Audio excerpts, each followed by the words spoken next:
Welcome to the second episode of Voices of IIS, a space to learn about the wonderful people who work at IIS, explore fresh perspectives, and hopefully get inspired.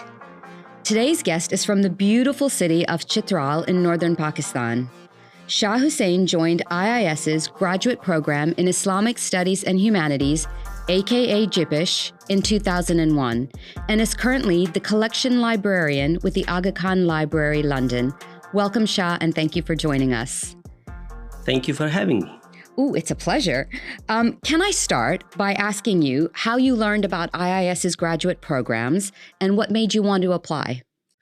Oh, that's a long story. So it goes back to 1998, 1999.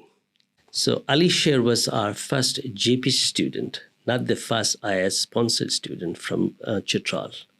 Was going through his application process. That's when I learned about even IIS. I did not even know about IIS. Wow. Yes. So, and then he successfully applied for IIS, and he came here, he came back to our country, and then kind of spreading the noise about IIS. So he was a good ambassador for IIS. Yeah, he was a very good ambassador. His own experience of living in London, his experience of IIS, the teachers, the course. Even before that, I think people had an idea of IIS, some of us, but they had completely different. They used to say it could be kind of Wise-in training center, something like that. But when he came back and he said, look, it's completely different. It is, he talked about the teachers, Muhammad Arkoon, Aziz Ismail, Professor Brian Turner, all the big names in the field. That kind of inspired me as well as other people. But I would say that I still kind of debating about joining IIS then, but I had completely different career path I was thinking for myself.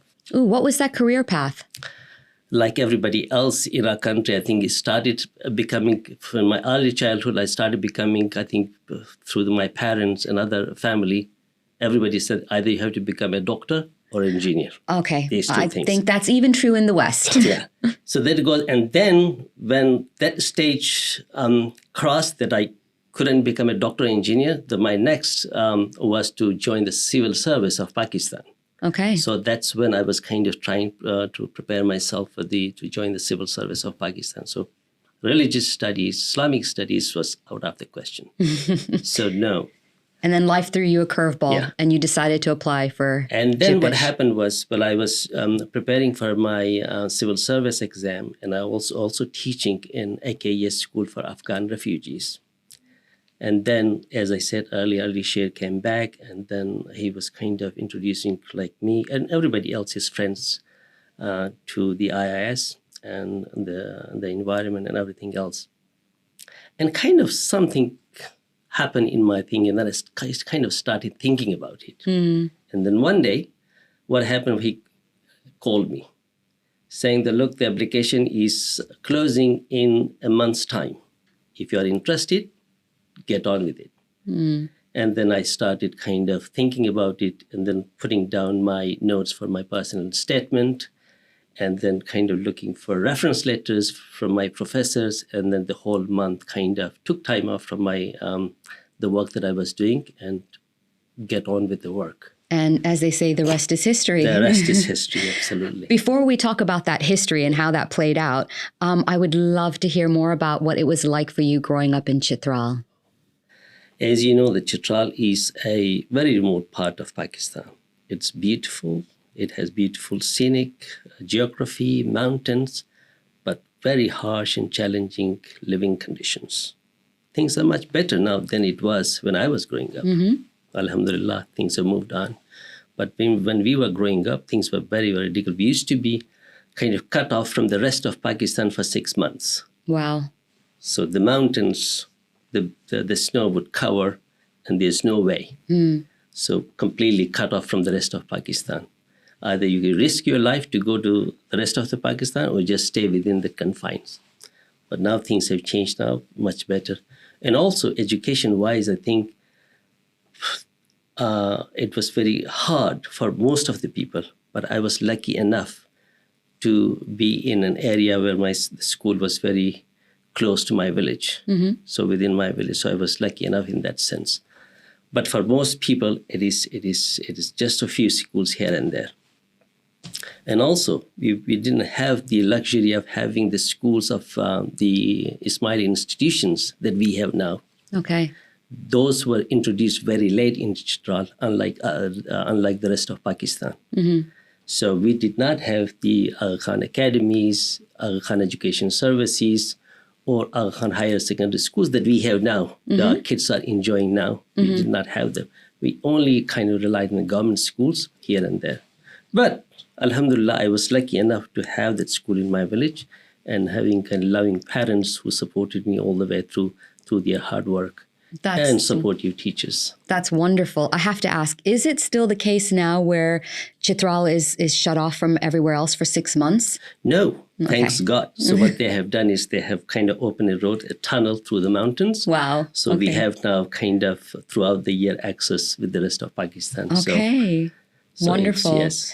If we can now go back to your experience, let's see, applying for the graduate program, your experiences in London, and through to graduation from IIS. Wow. It's a long story. As I said earlier, I think the inspiration that I got it from Alicia's own experience.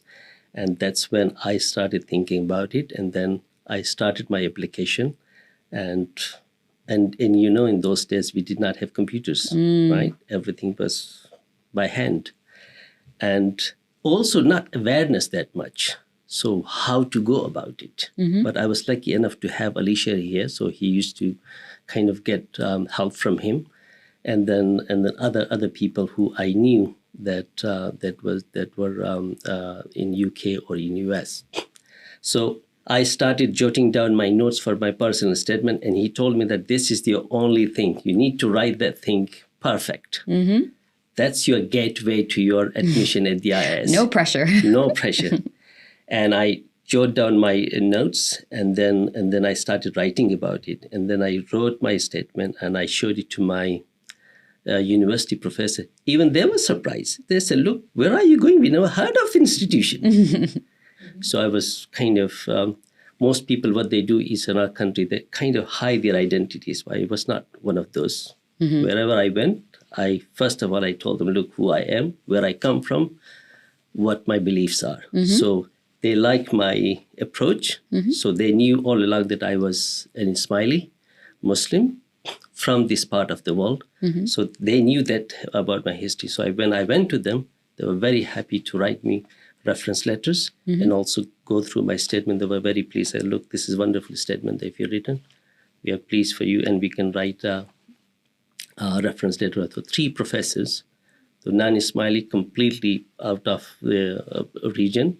So they wrote the 3 reference letters for me, and I submitted my application.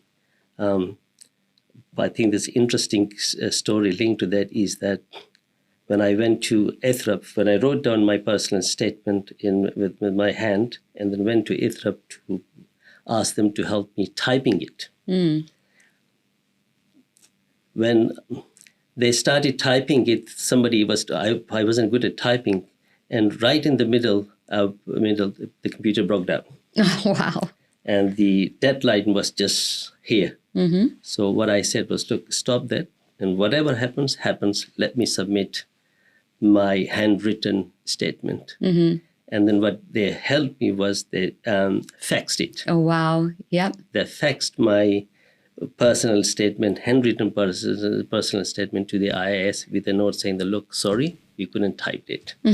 And I was lucky enough to be accepted. In 3 months' time, I think when I submitted my application, it was January or February. And in May or April, and I got a letter saying that you have been accepted for the next stage, for the interview process.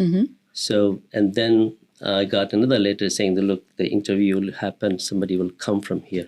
I did not know who Faisal Devji was. Okay. So one day, at the PC Hotel in Rawalpindi, and my interview was booked. When I got there, I learned that there were not only me, there were 7 or 8 other people from the rest of Pakistan, including 3 people from the north. So that experience was wonderful with Dr. Faisal Devji. So I remember spending almost more than an hour with him.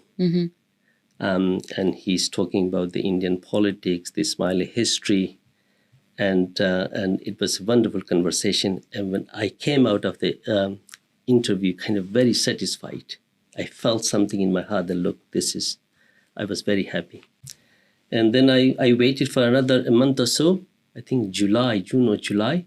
Then I received a letter from the IIS that I have been selected for the Jewish program, for the graduate program in Islamic Studies and Humanities at the IIS. So this was very, very satisfying.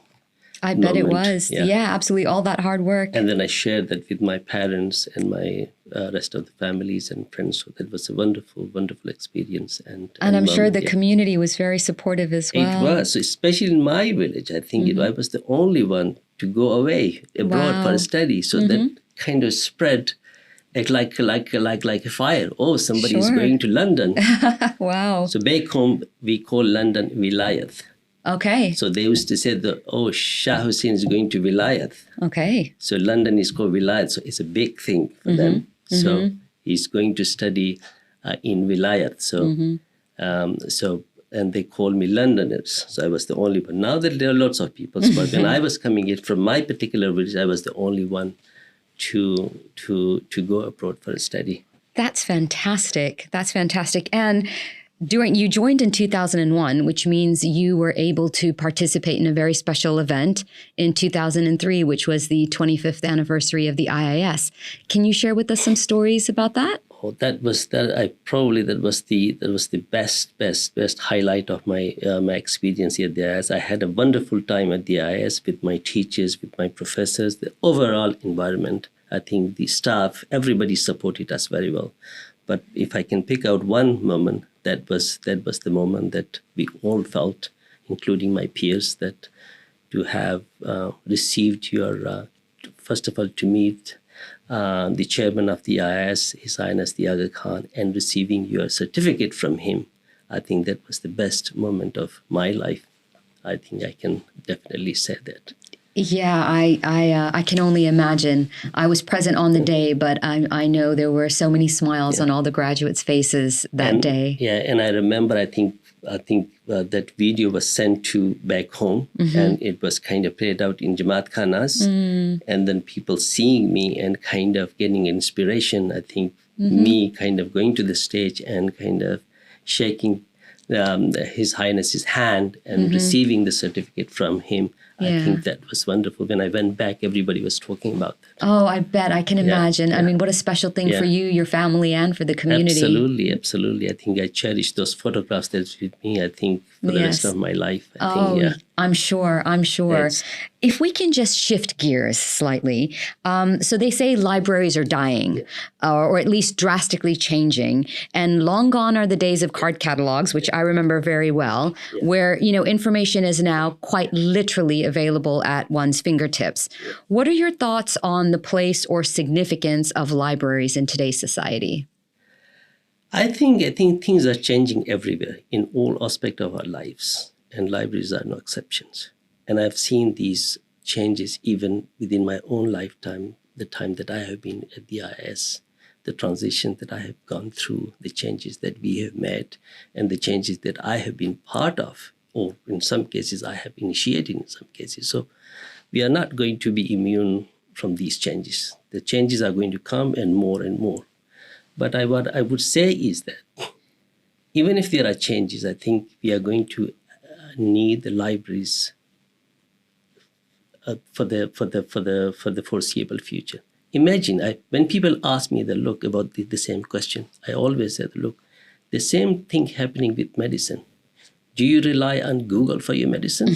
Okay, you can get information. Would you rely for your medicine on Google?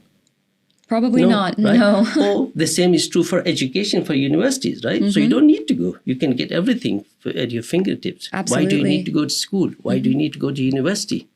Why do you need to go to a doctor?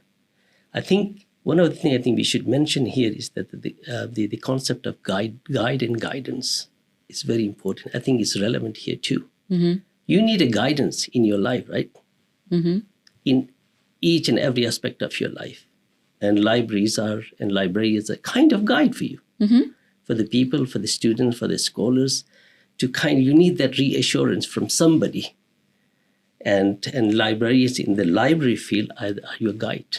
They can just take you through the immense amount of information that is out there that can help you guide. Even if, think about it, if everything is digitized, okay, you can have it from you. But somebody is kind of organizing the digitized material for you. It's not happening on its own. Somebody is sitting back there who is organizing, making sure that that correct information reaches you. If that information is not organized, even if it's digitized, you're not going to be able to get what you want. But what I will say is that we are going to see more transition. We are going to see more changes within the library or with all aspects of our life. But we are going to have a library in the near future. I think that's must. We are going to need them. And, you speak so passionately about this and clearly, the need for this comes through. What sparked your interest in this particular field of study? That's very interesting. I don't think that I planned to be a librarian. So what happened was when I graduated from the IIS back in 2004, and there was a small project in the library. They needed somebody to take on that project, to go back to northern areas, especially in Chitral, to survey the manuscripts and the archival materials in private hands. So I thought that, look, who else? I'm the one from that part. I'm familiar with the terrain. I'm familiar with the people. So I said, look, I can do this project for you. And that's how I started. So they hired me for that project. And I went back and spent a few months back home and surveyed and collected information and came back and processed it here. And then one thing led to another and then another, and then here I am. And here you are, 3 master's degrees later. Absolutely. And then luckily, I think they sponsored me later on to not one graduation, but one master's degree. That was part of my GBS later on to help me to become a better librarian, the library course as well, so which I did as part-time later on to become a better librarian. So yeah, I'm very thankful to that. What really excites you about your work, Shah? Oh, that's I think as part of my job, what I do is my role. Over the year, I've done many roles. And I've within the IIS, first within the IIS, and then later on with the Aga Khan Library. Within the IIS, what I did was I had a brief stint to become the interim head of the Ismaili Special Collection. That was between 2011 and 2012, when I kind of enjoyed kind of touching the history of the community, going through the archives, going through the manuscript. That was very touching. And I initiated those kind of big projects. We now see them developing further, the digitization program and the cataloging program that was kind of under my supervision happened, especially the digitization. So that was very satisfying. And later on, moving to the Aga Khan Library side, I think the first thing was, kind of bringing the 2 libraries together. That was I was the sole person from the IIS side to coordinate with somebody from my colleague from the ISMC side. And that's the Aga Khan University. Aga Khan University Institute for the Study of Muslim Civilization, bring the 2 libraries together. So that was a very satisfying, challenging, but satisfying. 2 libraries, kind of closely related, but with slightly different mandates and slightly different structure. So bringing the 2 libraries together was a great experience for me. That was very, very important for me and for my own experience. And later on, I think what I feel kind of the satisfying part of my job is that going out looking for materials that our students or scholars didn't know about them first, and bringing them into the limelight, and then just bringing them to the attention of scholars and students. That's the most satisfying part of my job. So not to make an 80s reference because potentially our audience won't understand it, but you're the Indiana Jones, if you will, of sourcing the materials and bringing them to the library. Absolutely, absolutely. So that's the highlight. I think we feel satisfaction. Sometimes the big scholars, I did not know about this source. Where did you find it? And you kind of feel pride. Saying, look, I found this one. Or somebody has written this piece about the Ismailis or about the Shias or about general Islam. So this is different from what we have. So bringing them to the limelight and to the students and to the scholars, I think that's kind of very satisfying experience. I can imagine it would be. And the work that you're doing is years from now, people are going to appreciate that you're building this legacy. You're part of that legacy. I hope so too. I think we are part of something that we are building. I hope one day that, and I can see in some time, I think people are utilizing it now, but I hope that one day people will understand it, that the work that we do, it's not boring, probably it's boring from outside people, the librarians, but I think we do important job to kind of, to preserve that heritage that we have and to keep it for the generations to come. I think that's very satisfying. That's very, very important, I think. Absolutely. At least I feel. Shah, how can people engage with the Aga Khan Library London? Oh, wow. So they can engage both physically and online. Wonderful. Online, we have the wonderful Aga Khan Library website, agakhanlibrary.org, where you can find everything. We have a digital collection that is open for free to everybody. Wonderful. So we have digitized almost 500 or so materials, and it's still going on. So we are adding more and more. They'll be able to see more. So for free, they can access what we have digitally. And we also online available our blog post that we introduce our books and write a short introduction to each of the books, the importance of books that we have from different collections that we have received over the years. And we also publish a Khan Library Bulletin that also goes online. And to give a flavor to our audiences, what we acquire as part of a library collection. So every month, a list of books that go as part of our bulletin. But of course, if you happen to be in London, you are most welcome to come and visit us physically. And again, we have online form available. All you need to do is just go to our website, sign up that you are going to be using the library for a month, for 2 days or 3 days, or for a year. Just sign up, and then we'll come back to you and we will welcome you in the library. As someone who's based at the Aga Khan Center myself, I have to say the Aga Khan Library is the heart of this building, and I would definitely encourage anyone who is visiting London to stop by and visit the Aga Khan Library London and the Aga Khan Center. And I cannot believe that our time is actually up. So I would like to offer a huge thank you to our guest, Shah Hussain. It's been a pleasure to share this conversation with you. And to our audience, thank you so much for spending your valuable time with us today. With so many podcasts out there, we really appreciate you choosing to spend your time with ours. If you enjoyed the show, be sure to subscribe on Spotify or wherever you find your podcasts.